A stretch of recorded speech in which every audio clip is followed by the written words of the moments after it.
한날을 허락하시는 하나님을 찬양합니다. 여러분 계신 곳에서 주님의 은혜와 평강을 누리며 살아가는 여러분 되시기를 바라고요. 특별히 리조월드에 계시는 여러분들 건강과 복된 삶이 이어지게 되시기를 주의 이름으로 축원합니다. 오늘은 야고보서 5장 13절부터 18절에 나오는 말씀을 가지고 말씀 묵상의 시간을 진행합니다. 제가 13절만 읽어드립니다. 너희 중에 고난당하는 자가 있느냐? 저는 기도할 것이요 즐거워하는 자가 있느냐? 저는 찬송할지니라. 아멘. 이민 생활을 살아가면서 젊은 시절에 혹은 또 언제 오셨는지 모르지만 미국에 도착해서 지금까지 사시는 동안에 얼마나 많은 이민의 고달픈 삶을 사셨습니까? 세상에는 참 고난이 많습니다. 경제적인 고난, 사업도 실패도 하고 또 사람을 통해서 받는 고난, 또 질병의 고난, 여러 가지 내 나라와 내 땅을 떠나서 떠 있는 상태에서 살아왔던 삶 속에서도 참으로 어려운 일을 많이 만나고 지금까지 왔는데, 이제는 리조월드에 살고 계시는 어른들을 생각해 보면 이제는 나이까지 들어가시면서 70, 80, 90에 이르는 나이까지 몸도 연약해지고 마음도 피곤하고 또 정신적으로도 육체적으로도 상당히 어려움을 당하는 분들도 많이 계시지요.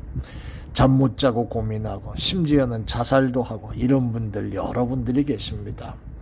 자, 우리의 인생사 속에 고난이 끝이지 않지만 너희 중에 고난당하는 자가 있느냐? 저는 기도할 것이요 즐거워하는 자가 있느냐? 저는 찬송할지니라 그럽니다. 여러분, 우리가 천국에 가는 그날까지 건강하고 평안하게 살기를 바라지만 그러지 못할 일도 많지 않습니까? 우리 뜻대로만 된다면 얼마나 좋겠습니까? 그러나 오늘 하나님 말씀을 통해서 우리 그리스도인들이 이런 고난이 다가올 때 어떻게 대처하여야 되는가? 어떻게 고난을 이길 수 있는가? 그 고난을 축복으로 바꿀 수 있는가? 우리 그 비결을 한번 생각해 보십시다. 여러분, 그 비결의 첫 번째가 뭡니까? 첫째는 오늘 본문에 나오는 대로 기도해야 한다는 겁니다. 야고보는 너희 중에 고난당하는 자가 있느냐? 저는 기도할 것이요 그럽니다.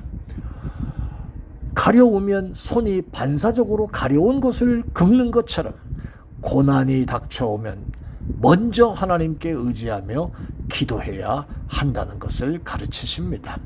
올바른 영적 생활을 하는 사람은 고난이 올 때 자율신경의 반사행위같이 하나님께 기도하고 의지하고 그렇게 살아야 한다는 것을 가르치시는 말씀이지요. 주명훈 목사의 이야기가 아니라 시편 50편 15절에도 환난 날에 나를 부르라. 내가 너를 건지리니 내가 나를 영화롭게 하리로다. 그러셨습니다. 야고보서 4장 2절의 말씀 보면 너희가 얻지 못하는 것은 구하지 아니했기 때문이다. 이렇게 말씀하시잖아요. 그러므로 첫 번째 고난을 이기는 비결은 무엇보다도 기도하는 겁니다.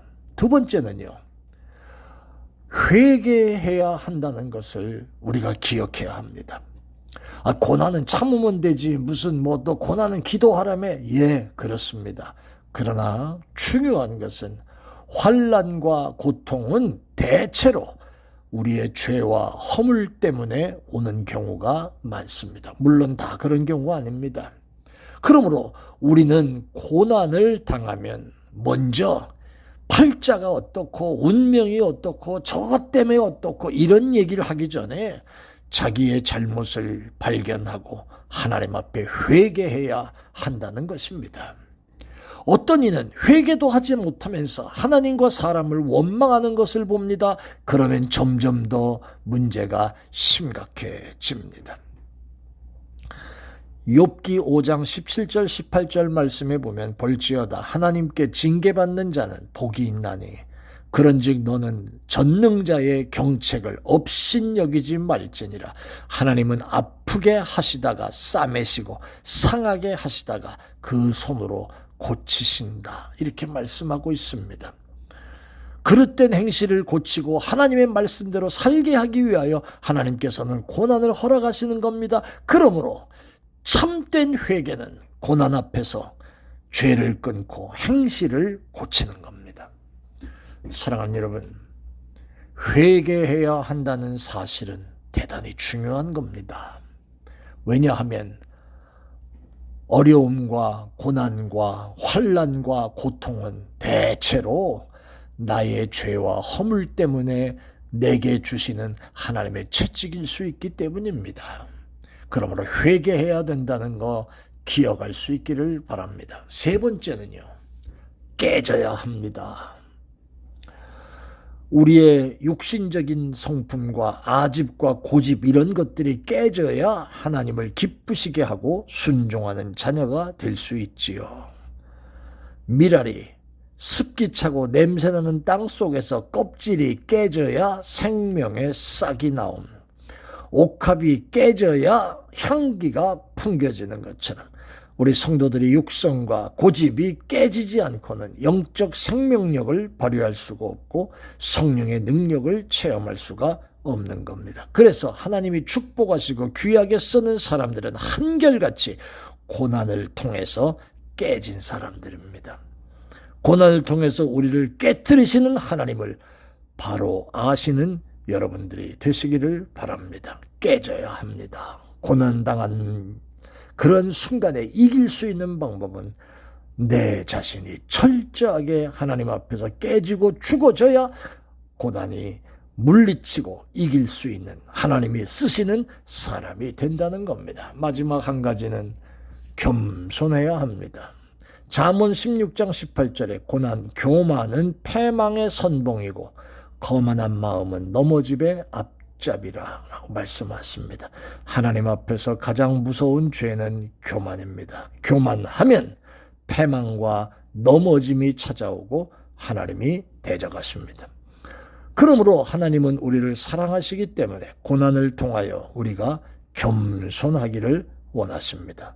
고난이 올수록 겸손해야 합니다. 그래야만 고난을 이길 수 있다는 겁니다. 이와 같이 고난이 찾아올 때 기도하고 내가 하나님 앞에 잘못된 일이 있어서 이런 일을 만나는 게 아닌가 회개할 것을 찾아보고 내 자신이 하나님 앞에 깨어지고 겸손해진 다음에 하나님이 나와 함께 하시고 지켜주심을 굳게 믿어야 합니다. 시편 118편 6절에 여호와는 내 편이시라. 아멘. 내게 두려움이 없나니 사람이 내게 어찌할꼬. 이 말씀을 굳게 믿으시기를 바랍니다. 하나님은 고린도전서 10장 13절에 시험을 감당치 못할 시험당함을 허락지 아니하신다. 또 시험당할 즈음에 피할 길을 반드시 주신다고 말씀하시고 있습니다. 사랑하는 여러분, 이제는 인생의 삶에 고생하는 그러한 시간은 다 끝나고 쉬고 이제 마지막 인생을 준비하는 우리의 삶이 있습니다마는 이제는 평안할 것 같은데도 여전히 육신의 연약함으로 인하여 또 속상한 여러 가지 일들로 인하여 고난과 힘든 일들이 우리 속을 찾아올 때가 있습니다. 사랑하는 여러분, 고난을 이기려고 하면 주신 말씀처럼 기도하고 회개할 것을 찾아 회개하고 깨지고 겸손의 은혜를 받고 하나님의 보호하심을 굳게 믿고 그러할 때에 반드시 그 고난이 축복으로 바뀌어지는 역사가 있음을 믿으시기를 바랍니다. 오늘 한 날도 주님과 함께 승리하는 한 날 되시기를 예수 이름으로 축원합니다. 아멘.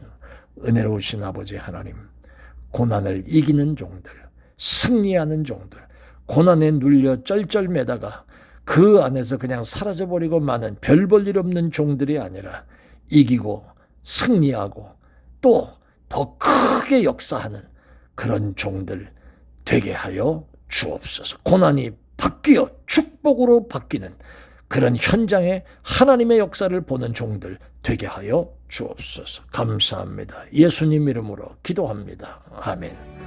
할렐루야. 고맙습니다.